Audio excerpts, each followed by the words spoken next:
New Orleans Saints rookie wide receiver Chris Olave put on display a superstar quality that none of us took into consideration during his draft process. We got all that and a little bit of lagniappe for you on today's episode of Locked On Saints. You are Locked On Saints, your daily New Orleans Saints podcast. Part of the Locked On Podcast Network, your team every day.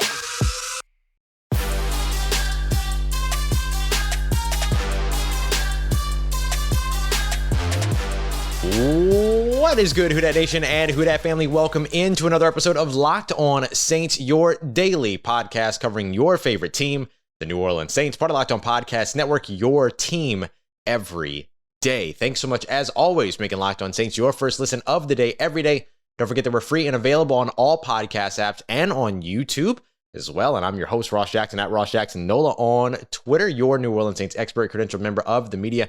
CrescentCitySports.com, USA Today Saints Wire, Tuesdays on Locked On NFL, and here with you every single Monday through Friday on Locked On Saints. And today's episode of Locked On Saints is brought to you by our friends over at Elias. Their app lets you access team stats and player stats and head-to-head team comparisons as well. Give yourself the edge this NFL season. Find Elias Game Plan in the App Store or Play Store today. So on today's episode, we're recapping the New Orleans Saints lost to the Green Bay Packers 20-10, but the result of the game doesn't really matter. It is the preseason after all. It's all about those individual evaluations. So we'll start off with the players that helped themselves. We'll get to the players that didn't help themselves very much, and then we'll take a look ahead to what's up next for the New Orleans Saints in their biggest preseason game around the corner. To start us off, though, I want to highlight New Orleans Saints top draft pick, rookie wide receiver Chris Olave, that showed you a quality that will make him a superstar in the NFL if he's able to keep it up. He caught a 20-yard touchdown from a scrambling Ian Book during the game, the lone touchdown that the New Orleans Saints scored on the offensive side, or really, actually, that they scored at all in that game. But there was something about the route that he ran and what he did. It wasn't about his route running. It wasn't about his footwork. It wasn't about his subtleness, creating separation, anything like that. It was just about general awareness and his understanding of space and how to utilize it. As New Orleans Saints quarterback Ian Book scrambled out to the right side of the field, Chris Olave did what receivers that have been in the NFL for 7+ years, fully vested NFL veterans, fail to do in some circumstances, which is move with the play flow and work your way open to help your scrambling quarterback. Chris Olave starts off in the slot here on the right side. He ends up pushing upfield, and once he gets over the top of the defender that's kind of playing from some inside leverage on him, he understands that the defenders that he has are basically a safety over the top of him, and then a defender that's on the inside of him. That's sort of playing a little bit of trail technique, if you will, right? Just sort of playing up behind him. So what does Chris Olave know that he has? He knows he has speed. So what he does is that instead of him creating separation out of his break toward the inside or the outside, he pushes upfield a little bit and then ends up working to the only area of the field that's open to him in terms of space. Remember, he has an inside coverage over the top of him with a safety. He has the underneath coverage underneath him with the corner from the outside. And so he ends up pushing in the same direction as the scrambling and the play flow of the scrambling quarterback and Ian Book, and then gives Ian Book one place to throw the ball. He's looking over his left shoulder while working toward the right sideline, but is able to turn around, make the catch, and then get into the end zone, kind of giving his own version of a Lance Moore on his way into the end zone. And I think it's just that kind of quality that we've observed in Chris Olave as sort of a veteran understanding of how to operate with a scrambling quarterback. And this is important. I know that you look at Ian Book as a quarterback that maybe is, more mobile than he is a pocket passer, right? Dennis Allen spoke a lot about, and we'll talk a lot about Ian Book a little bit later, but Dennis Allen spoke a lot about Ian Book's ability to operate outside of structure. But this isn't limited to Ian Book, right? Like Jameis Winston is pretty elusive in the pocket and can get outside and can throw on the run. We've seen it from Andy Dalton as well. So for the New Orleans Saints, knowing that Jameis Winston is your guy going into next year, knowing that Chris Olave, who we've continuously tried to stress is not just going to be a third-level impact player, but he will be instead a 3-level impact player. If he's able to be a player like Jarvis Landry and Michael Thomas, who understands what to do when their quarterback is in trouble, that is a veteran understanding that will make him a superstar at this level of NFL play. Another player that did some good things for himself and then ended up helping himself, I think, further solidify a roster spot, is linebacker Eric Wilson. Eric Wilson, since the moment that he was signed by the Saints this offseason, has been somebody that I have said will make the 53-man roster going into 2022, but I think he solidified that spot last night, Friday night, in his game against the Packers, where he ended up closing on a receiver on a ball carrier and punching the ball out, forcing the turnover that was picked up, the fumble recovered by PJ Williams, the hero that New Orleans deserves. And just another one of those plays from Eric Wilson in terms of his ability in coverage. He also had some really nice moments in the run game as well, but also his tackling ability and the fact that he can force those turnovers. A second team, second level player that can make plays like that and force turnovers is invaluable for this New Orleans Saints defense. You lose any starting player at that position, you want to have somebody that can still come in and help you impact the game from that level. And it helps when you usually only use 2 linebackers on the field. It means that you have more depth, right? You're talking about 3 players deep at 2 positions, or 3 players deep at 1 position, 1 player deep at 1 and 2 players at the other. You can kind of vary this stuff up. And then, of course, you usually have players that can play multiple positions at sort of that second team level. So you want to have guys that are going to be able to make plays, guys like Chase Hansen, who we saw last week, and then, of course, now Eric Wilson this week. So I loved the play from him. We saw him have some really nice plays in the run game as well. I think that he's just another one of those players that can end up bringing you somebody that can have an impact at the second level, whether he's your starter or otherwise. Another linebacker that I think did some nice things for himself was John Bostic, number 47. Had some great plays in the run game, very good with his run fits. Again, only 1 year removed from back-to-back 100-plus yard tackling seasons. And on Friday, did a great job breaking up a pass at one point, or at least impacting somebody at the catch point. A beautifully delivered pass from Jordan Love, albeit a little bit behind the receiver, but based on John Bostic's positioning, I don't blame him for his ball placement. I thought it was good. And John Bostic was just able to close, put a hit on the receiver, and dislodge the ball, forcing an incompletion. So those types of moments are the ones that are going to have huge impacts on games. So John Bostic, another player that I think has done a good job for himself and could have potentially at least moved himself closer to solidifying any kind of roster spot as a veteran linebacker in terms of veteran depth going into 2022. A couple of other players in the trenches that I think did some good things for themselves. And of course, this isn't limited. I think there are a bunch of other players that we'll continue to talk about all throughout the week as we look ahead to the Chargers game this weekend that also did some good things for themselves. But just 2 players to highlight: offensive tackle Trevor Penning, as well as defensive tackle Malcolm Roach. There are a couple other players you could highlight as well, like Cesar Ruiz, who I thought had a good game, Kirk Merritt, who I thought had a good game, Tony Jones Jr., who might have locked up his role or his spot as a running back, in the running back room. Whether the Saints keep 3 or 4, him and Dwayne Washington seem to be leaps and bounds ahead of Abram Smith and Devine Azigbo at this point in terms of what you've been able to actually see them do in game action. But Trevor Penning, I thought, took some strides, or had some strides, made some strides. I always mess up my walking analogies. I don't know what that is. But anyway, made some strides, took some good steps ahead, particularly in the passing game. Yeah, he had a couple of plays where he was beat to the outside. He has to work on hand placement, things like that, but also on his footwork, things that, you already know that he has identified as working points. But I thought that he took a good step ahead and utilized what he learned over the course of joint practices to be a better player in preseason week 2 than he was in preseason week 1, which is exactly what you want to see from him. Did he solidify his role as a starter regular season week 1? No, I don't think so. But did he move himself a little bit closer? Absolutely. And did he take any steps back? Absolutely not. And of course, continued to be a physical mauler in the run game. And then Malcolm Roach over on the defensive side, I know he had the roughing the passer penalty, which was a little questionable, right? But even still had some great plays over on the defensive side, particularly in the run game, but also generated some pressure on the interior. And I think that he capitalized on or maintained the momentum that he started to build throughout a couple of strong joint practice sessions. Will be interesting to see the competition that feels like is brewing now between Shy Tuttle, Kentavious Street, and Malcolm Roach. And perhaps Malcolm Roach might be on his way to being ahead in that conversation. Coming up next, players that didn't necessarily help themselves. And of course, we'll also take a look ahead to what remains for the New Orleans Saints this preseason coming up this week.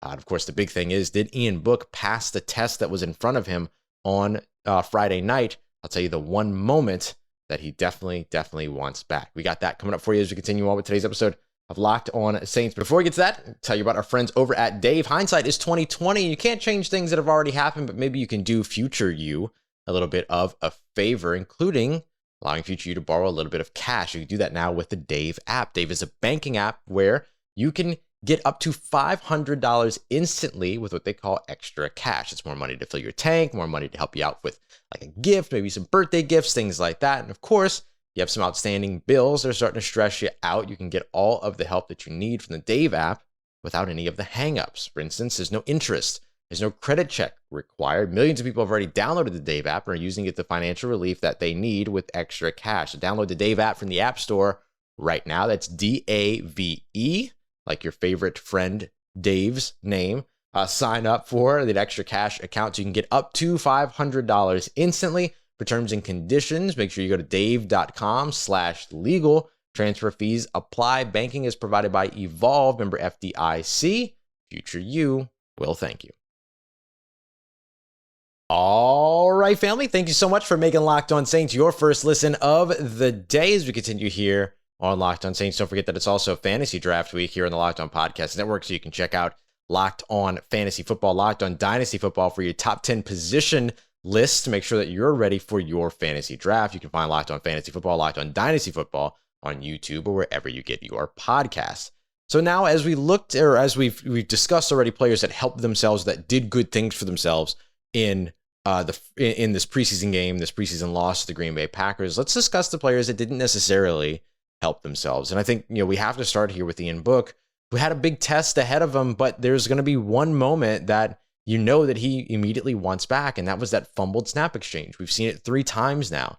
And the fact of the matter is that when it comes to fumbled snap exchanges, especially ones under center, it's always hard to tell, is that against the quarterback or is that because of the center, like whose fault it is, but it usually always gets attributed to the quarterback. Similarly, when you look at where a player is and what a player is doing and how the team around them is operating, and if a player is making catches, things like that, you look at Jordan Love's day. Jordan Love's day looks much better if 4 very well placed passes are actually caught by his receivers. But who does it end up reflecting negatively on? It ends up oftentimes reflecting negatively on that quarterback. You had, Ian Book in this game complete 57.1% of his passes. With those 4 drops on Jordan Love passes, he only completed 50% of his. The difference being the 2 turnovers, right? They both had passing touchdowns, but Jordan Love didn't throw an interception. Jordan Love didn't have a fumbled snap exchange that turned into a turnover. You had both of those things from Ian Book. And it's hard to tell, right? The pass to Tre'Quan Smith that ended up to Taysom Hill that ended up getting intercepted. Taysom Hill ends up falling over. What happens if he stays up? And of course, then we're just, operating in hyperbole and all these other things, or in hypotheticals rather, and all these other things. And so, you just try to look for what you can in terms of what a player is doing well. And operating outside of structure is something that Ian Book does well, but is that something that this New Orleans Saints offense and this scheme is built to support, right? Like, it's not the same thing as a Lamar Jackson, right? Like Lamar Jackson, you make room for him to run. Everything. It's one of the reasons why I get so annoyed when people say, "Oh, well, he's not a real quarterback because he doesn't throw the ball." It's like that's BS. Like, you build an offense based upon who that player is. If they're a superstar, Ian Book right now is your 3rd string quarterback who's fighting for a roster spot. And so does the scheme benefit him if what he has to do is be a guy that operates out of structure? I don't know that it necessarily does. And I think this is one of the reasons why he's fighting for a roster spot in the first place. And some of it has to do with poor performance. Some of it is that there are throws that I know he wants back. There's the fumbled snap exchange, there's the interception. There's all those things. There's no excuse for those things. You just want to see them get better from game 1 to game 2, which is something that we saw, for instance, in Trevor Penning that we didn't necessarily see in Ian Book's game. So it's tough, especially when the numbers are also against you on the roster. You've got your starter in Jameis Winston. You've got your veteran backup, one of the better backups in the NFL in Andy Dalton. And you have an emergency quarterback built into the roster that's not taking up a roster spot in Taysom Hill because he's already on the roster as a tight end. That makes it really, really tough to convince a team to keep you around, because you have to convince them to not only keep you around, you have to convince them to make a roster spot for you.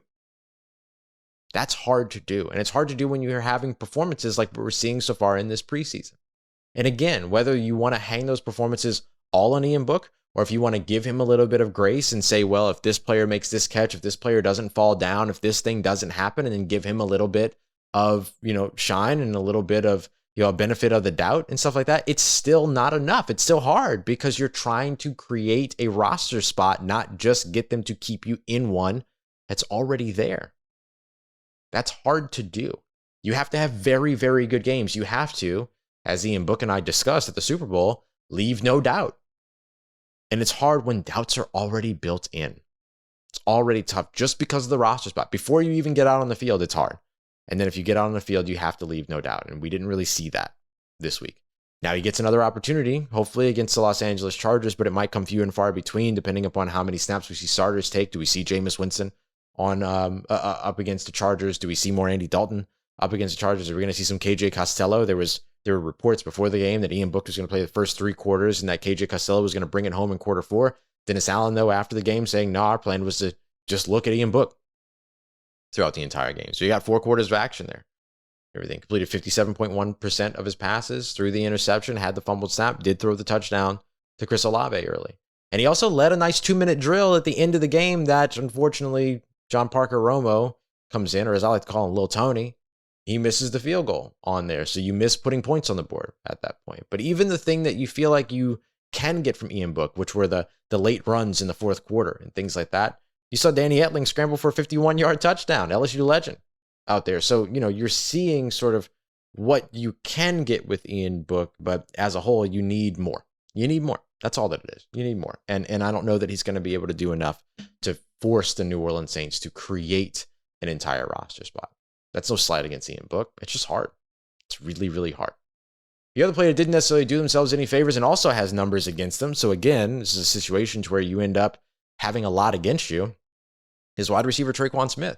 We saw Kirk Merritt go off with a 59-yard kickoff return. We saw the special teams ability that he has. He even has had one where he muffed the return or muffed fielding it for the return and then still picked up a ton of yards on it. We didn't even see Rashid Shaheed. I thought for sure we would. He was fielding punts before the game too. Looked like he was ready, but Kirk Merritt and Tony Jones Jr. did fantastic in the run game or in the return game. Tre'Quan Smith isn't going to give you that. And Tre'Quan Smith was on the field for 20 different plays, lined up out wide for 5, lined up in the slot for, I believe it was like 7 or so. He lined up in at tight end for a few, and he also lined up in the backfield for a slot. He was all over the offense, but never got a target, never seemed to create any separation. I've got the all 22. I need to just watch the 20 plays that he was in to see if he's creating separation. But if he's not, the issue there becomes that it's a repeat of what you already saw from him last year. And out of those 20 plays, I look at them right here, you've got a couple of them that were negated due to penalty. So I would say 3 of those negated due to penalty. 2 of them were no plays because they were false starts. And then 13 of them were passing plays that either ended in the quarterback scrambling or going to somewhere else. So it's not like he didn't get opportunities in the passing game, but it's clear that if he's out there and he's running the routes, he's either not creating separation or the pass is just being thrown before you make it all the way to his progression. But considering all the different places that he lined up during that game, you know that the progression's getting to him. So that's another player that I think had a real opportunity going up against Green Bay that needed a good day and instead watched other receivers have a great day around him. Chris Olave had, the touchdown catch. You didn't see Michael Thomas or Jarvis Landry, but you know that they're locked up on the roster. You only saw Deontay Hardy for a little while because they're not risking him because he's your primary returner and he's an electrifying playmaker for you on offense. We didn't really see much of Marquez Callaway, and then we saw the great day from Kirk Merritt.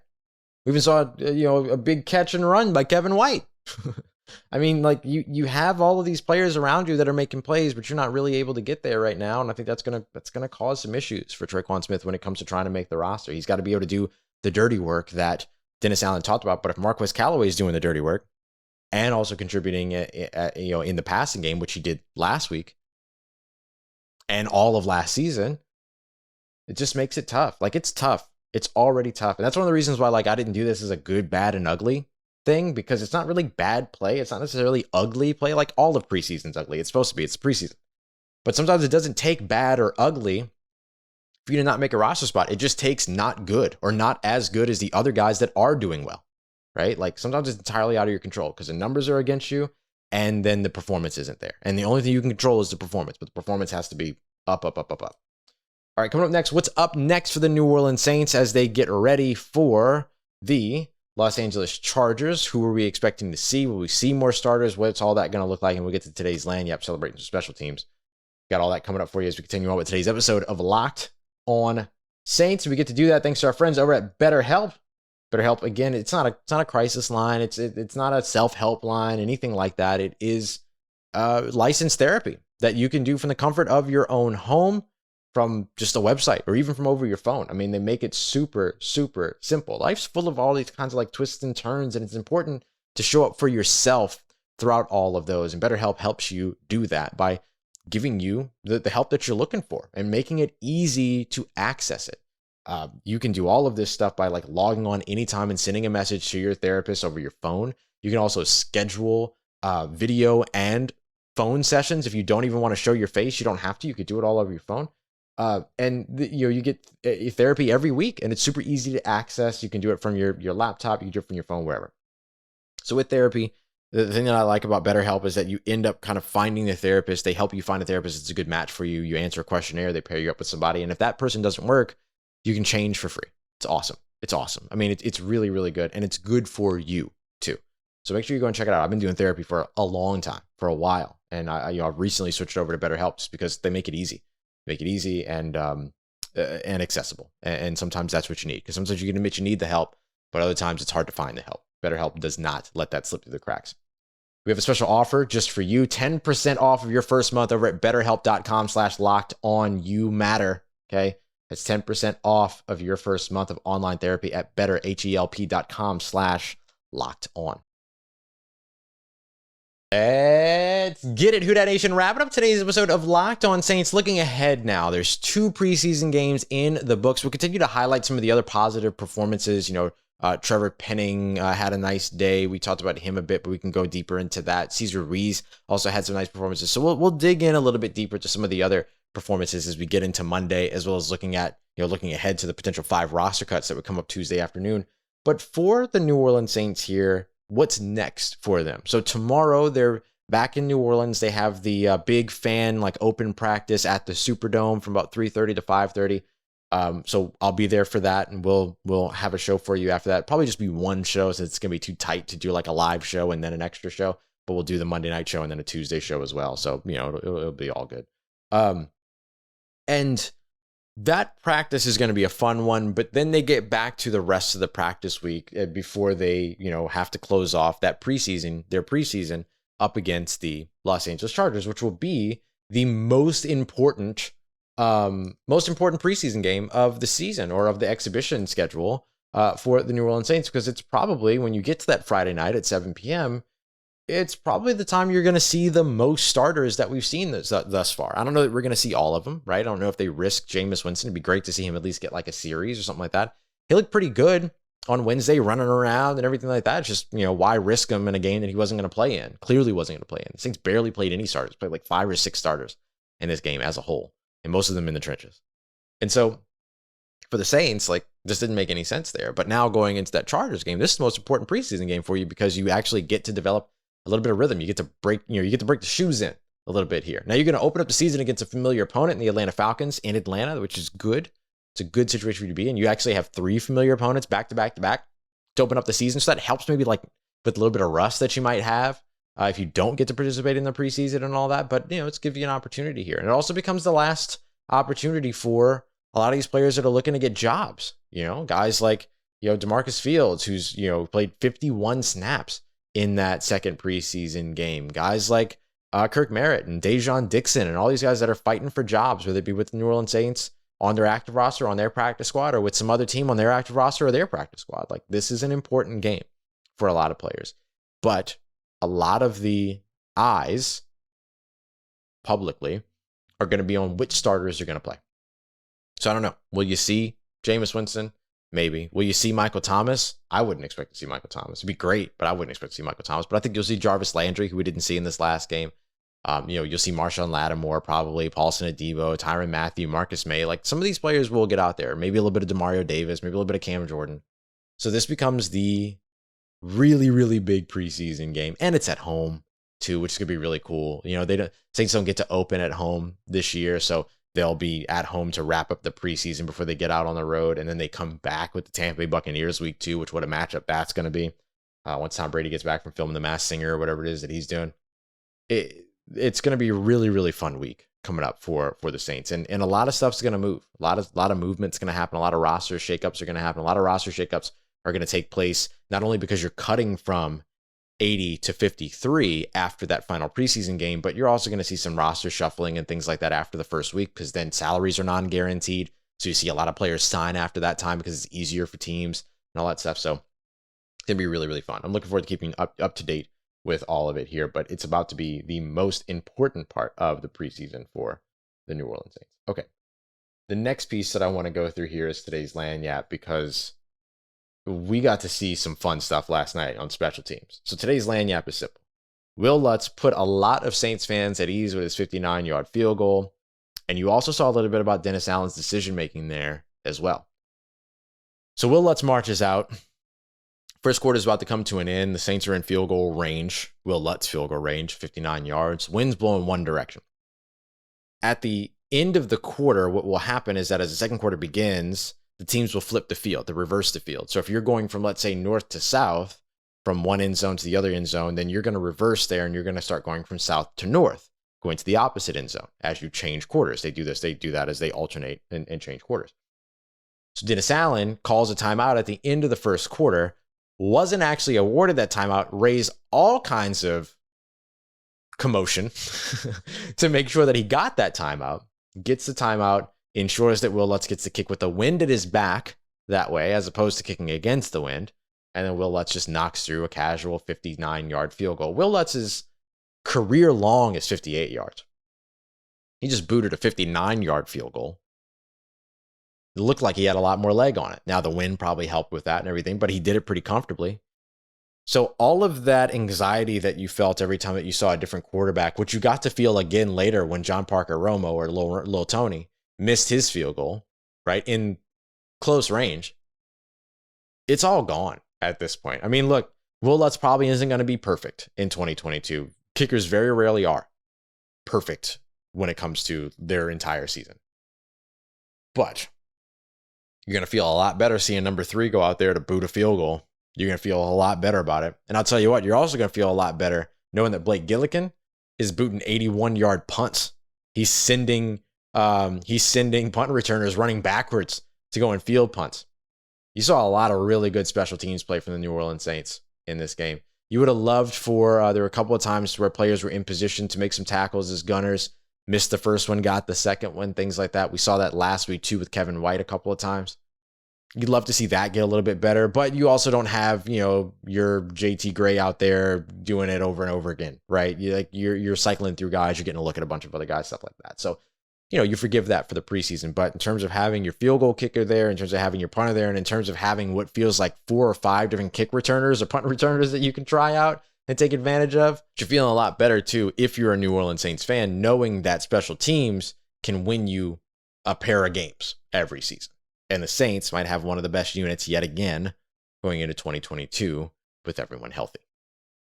All right, y'all, coming up on Monday, we're going to take a look and preview some of the players that might be on the chopping block going into roster cuts. Saints and the rest of the NFL have to get from 85 to 80 early this week. We'll also get you all caught up on everything that goes on in the open practice Sunday night. Going to be a lot of fun there. 30,000 strong. The Who Dat Nation will be present for that practice. That's going to be a ton of fun. So looking forward to bringing you all the updates around all of that and getting you ready for next week's action on Friday. Again, the Saints' most important preseason game up against the Los Angeles Chargers. Now that you're done here, make sure you go and check out that Locked On Fantasy Football podcast, Locked On Dynasty Football as well. Help you get ready for your fantasy drafts on YouTube, wherever you get your podcasts, all in less than 30 minutes. I appreciate you, as always, for being here and making new Locked On Saints a part of your day, a part of your routine, saying yes to me and the show. As always, if you see me, say hi. Big shout out to Mr. 504 and the friends that I got to meet yesterday. I appreciate y'all so much for taking the time to say hello. And of course, as always, for everything you need in between these episodes on your New Orleans Saints, make sure you follow me on Twitter at Ross Jackson, NOLA. Hit me up. Let me know how the family's doing. Let me know how you're living. Let me know how you're momming them. And trust you, that nation. I'll holla at you.